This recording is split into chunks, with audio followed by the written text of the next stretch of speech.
Hello everyone, my name is Benjimon and welcome back to another album review. Today I'm going to be going over the second studio album of the legendary heavy metal band Black Sabbath, their second studio album, Paranoid, one of the most influential albums of all time. Classic album, 42 minutes of pure heavy metal, the absolute best you can get. It is incredible from top to bottom.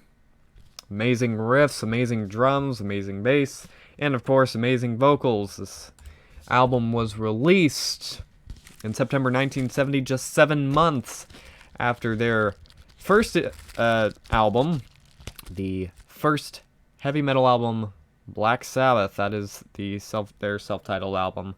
And this album was released through Vertigo Records in England, Warner Bros. Records in the US. And of course, it's got a lot of classics on here. War Pigs, Paranoid, Iron Man. Those are three of the probably most famous songs on this album. But it's such a good album. War Pigs, their first song on the album, killer opener. It was originally going to be named Walpurgis, but the studio thought it was too satanic. And War Pigs was going to be the name of the album as well. That's kind of what the weird album cover is. It looks like some guy trying to attack you or something. Like, kind of looks like could go with it, but they changed it to Paranoid because the studio thought that the song would be better used as a single. And the song is considered to be probably one of the most well-known metal songs out there, one of the most influential. This whole album is one of the most influential metal albums of all time, and so the song is as well. You will basically find this song on any big name, whatever big name metal ranking goes, this album will probably be number one. Just because of how influential it is, and it's just it's an amazing album. Track listing is War Pigs, Paranoid, Planet Caravan, and Iron Man on side 1. Side 2 features Electric Funeral, Hand of Doom, Rat Salad, and Fairies Wear Boots.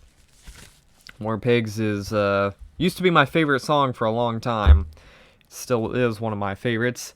It's a long, epic song, and I just love towards the end, when the song is finishing up with the riff and everything. It's usually called War Pigs / Luke's Wall. I just call it War Pigs because that's really what it is to me. And Luke's Wall is kind of the instrumental portion towards the end there. I love that portion of the song. I love the whole song. I love the concept of it's an anti-war concept. I love that part, but it's just so good. I mean, that riff and that whole thing is amazing. Of course, the classic Paranoid, that song it's kind of short, but it's really amazing. I love that song so much. And of course, that riff is just so it's memorable. It's just absolutely amazing. And they recorded it. I don't remember how long they said they recorded this song. It's about depression.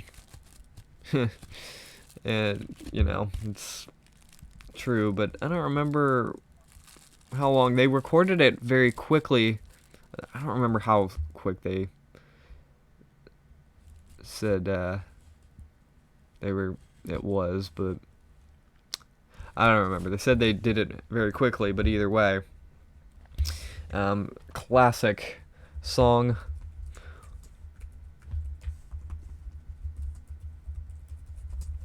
Let's see if I can find it. Yeah, they recorded the whole album in 2 to 3 days, and that song Paranoid was an afterthought. They needed a 3-minute filler song. Came up with the Tony Iommi. Okay, so the classic 4. I have not mentioned the the 4 the personnel on the album, basically. But Ozzy Osbourne is the vocalist, Tony Iommi is the guitar and the flute on Planet Caravan.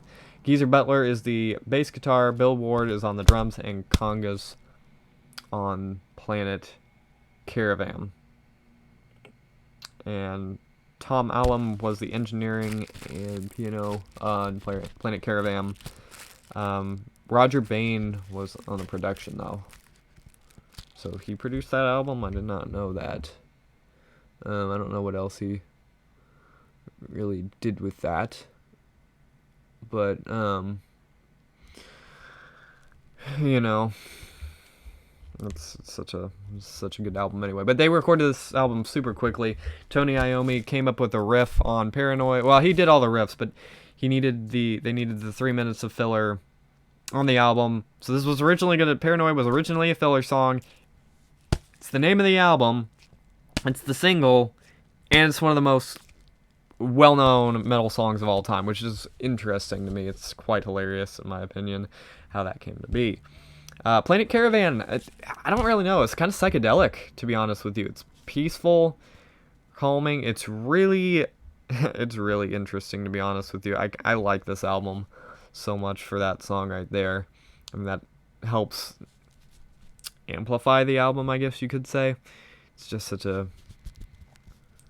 good song. I don't know. It's just like it's not heavy metal. Like it really like. How do you describe this song? It's let's see. It's basically Geezer Butler composed the song's lyrics. He said the song is about the floating through the universe with one's lover. It really does, like, I don't really know, like, how else to describe the song. You've got to hear it for yourself, because it is such, like, that song is, so good. Of course, you got Electric Funeral. Next song is Iron Man. You know that song. It's in the movie Iron Man, of course, but that movie came out, like, decades after the movie came out decades after that song, and that, I mean, it's just so, I don't know, that riff is so iconic at this point, one of the most iconic riffs. Electric Funeral is one of the best songs on the album, though. That is a killer song, because it just is kind of doomy of sorts. It really is. It's a heavy, doomy song. And of course, Hand of Doom, which also has, I don't know, Hand of Doom to me is one of the weakest songs on the album. I like that song a lot, though. Like, but it's one of the more, I don't know, it's one that I don't think of as much as, like, you know, the first 5 songs on the album, to be honest with you. Still got a good riff on it, and Ozzy's vocals, of course, are amazing. Rat Salad is an instrumental that also has it's got a drum solo on it, and I think, from what I'm reading, this drum solo, Rat Salad, resulted from the band having to play 8 and 3.25 hour spots a night in Europe in their early career. So he would fill out the full 45 minutes during doing a drum solo, just to get rid of the 45 minutes. That's a long time. I don't know where the album came from, though, or the title of the song came from, though, which to me is interesting. But then you have which, I don't know, that's like, I like that song a lot. It's not 45 minutes, it's like, what, 3 minutes or something like that. It's pretty short, but the closing song, Fairies Wear Boots, it's just so,